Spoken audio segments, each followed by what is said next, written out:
Will you join me in prayer? God, quiet our hearts and minds from all the busyness, distractions of the day, of life, of the moment. Help us, enable us to hear and perceive within the words spoken, within the words of our hearts and souls, that whisper of your Spirit, and may it touch us in ways deep and profound. We ask in Jesus' name. Amen. So her story begins, I was in a truck with a warden, and we were called to the scene of a crime. Kate Braystrup was sharing this story on a program called The Moth, True Stories Told Live by NPR. Do you know The Moth? Have you heard of it? It's a powerful story, and she has a job that I kind of wanted to have. When I was in college, I was training to be a Forest Service person, a game warden of some kind. And then as I went into ministry, I would love to combine those two into a game warden chaplain. Kate's a chaplain in Maine Woods. Game warden, she says, not prison warden. She's the author of the book, There When You Need Me.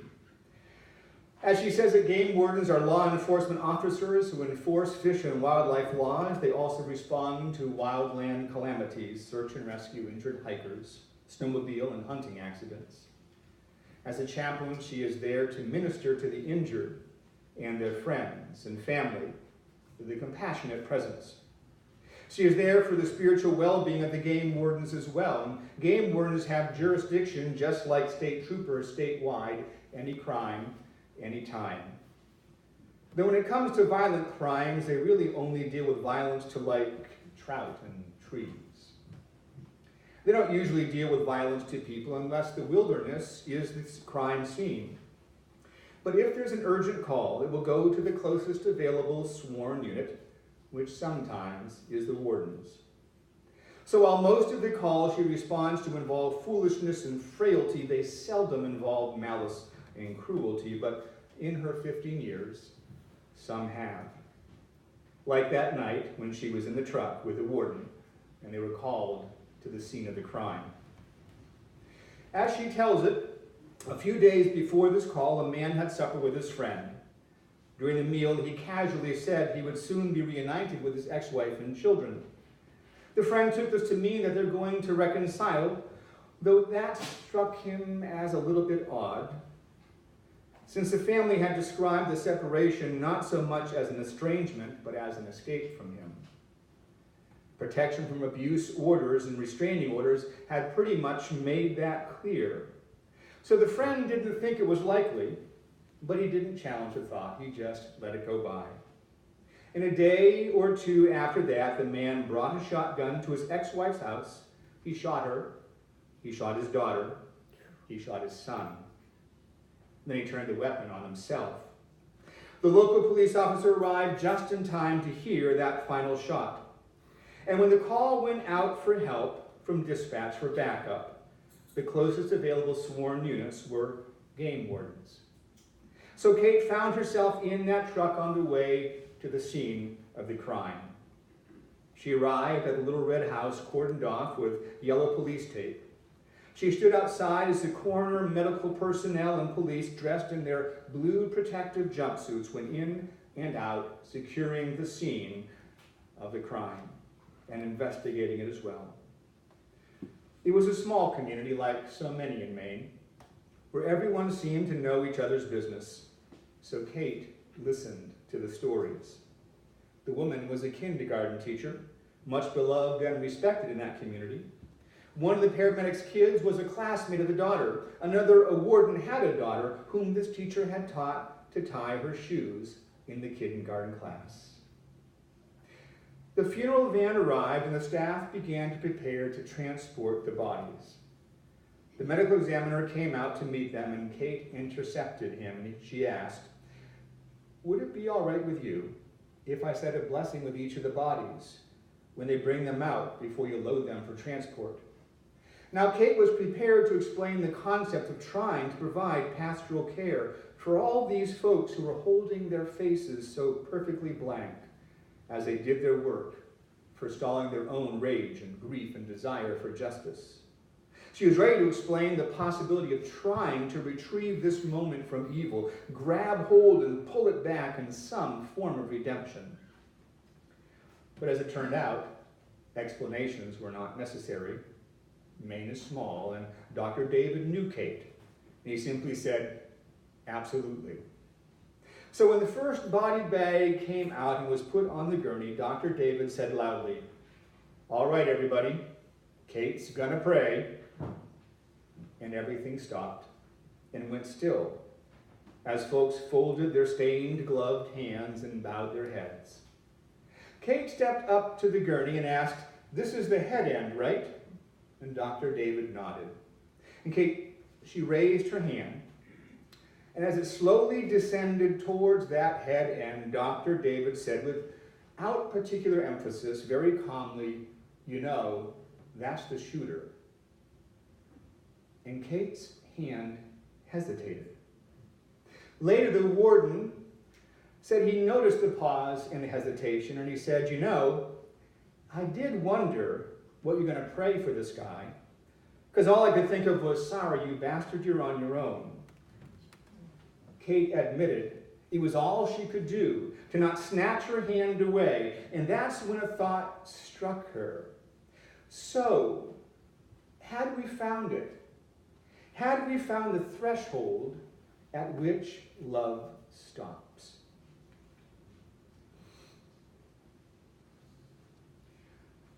It's interesting in the prophet Joel this morning that in that vision of the end times, God speaks about the Spirit being poured out.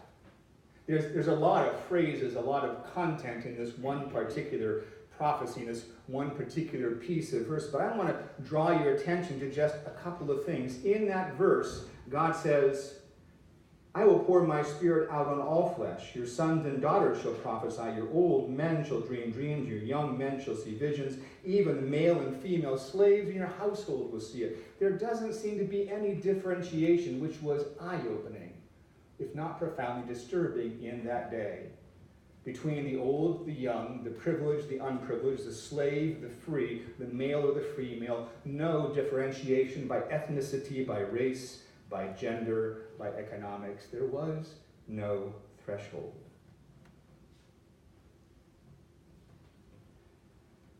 So when Jesus tells the parable, he speaks about a Pharisee who would have understood Kate's dilemma. Pharisees had a particularly privileged place within their culture, and they had earned it. They were well educated, they were seen as lawyers, they were seen as the elite of society. They piously followed all the rules of their faith, all those spiritual practices. In fact, the very name Pharisee means to be separate, to be detached, to be set apart.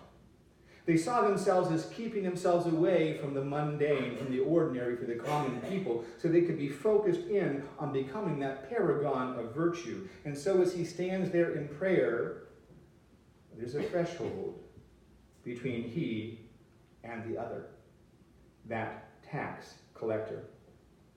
There's a threshold in which he thought that he was in some way superior, that he was in some way more deserving of God's love, of God's care, perhaps more entitled to people's praise, a higher status. Jeff Hughes, pastor of the Church Without Walls, tells this story. A young college kid named Bill. He was a young man who was kind of wild in the hair. He wore t-shirts with holes in it like his jeans, usually no shoes for most of the 4 years of his college life. He was brilliant in that kind of esoteric, perhaps eccentric way, and very, very bright. But somewhere within his heart and his soul, he was feeling this tug to make a connection with God through a community of faith while attending college. And across the street from the campus was this high-profile, well-dressed church. They have always wanted to develop a ministry to young people. So one day, Bill decides he's going to go there. He walks in with no shoes, ripped jeans, torn t-shirt, wild hair. The service had already started. He hadn't quite caught the time right, or didn't pay attention to it. And as he enters the church, every seat in the church is filled. So he walks down the aisle as the service is going on, and more people begin to notice this young man. He's looking for a seat, but there are no seats to be had. He walks down the aisle. People are sort of uncomfortable. They start murmuring amongst themselves, and they become a little bit uptight, and you could feel the tension in the air get a bit thicker. About this time, the minister realizes that from way back at the church, one of the deacons is slowly coming forward. You see, Bill had found his way to the front, and he began to sit on the floor. The deacon was in his 80s, a silver gray-haired gentleman in a three-piece suit. A godly man, very elegant, very dignified, very courtly, well known to the congregation as one of the elders, one of the pillars of the church. He walks with a cane and slowly begins walking down toward this boy sitting wild-haired, ripped jeans on the floor, no shoes. Everyone's saying to themselves that you can't blame him for what he's going to do. How can you expect a man of his age and of his background to not speak to this college kid on the floor? It takes a long time for the deacon to reach the front, and the church is utterly silent by the time he gets there, and all eyes focus on him. Not even a breath. The minister can't even continue preaching a sermon until the deacon does what the deacon has to do. When he reaches the front, they see the elderly man drop his cane on the floor, and with great difficulty he lowers himself down and sits next to Bill. Everyone chokes up with a bit of emotion, and when the minister finally gains control of his own voice, he says, "What I'm about to preach, you will never remember, but what you have just seen, you will never forget." Jesus told that parable story to create a vivid image that you'll never forget. Is there a threshold at which love stops? That's what struck Kate in that moment. Had we found the threshold at which love stops, God's love, but translated as it must be through our hands and voices, she said. Is there a place where we can honestly say that God's love no longer makes its absolute, implacable, and holy demand on us love one another?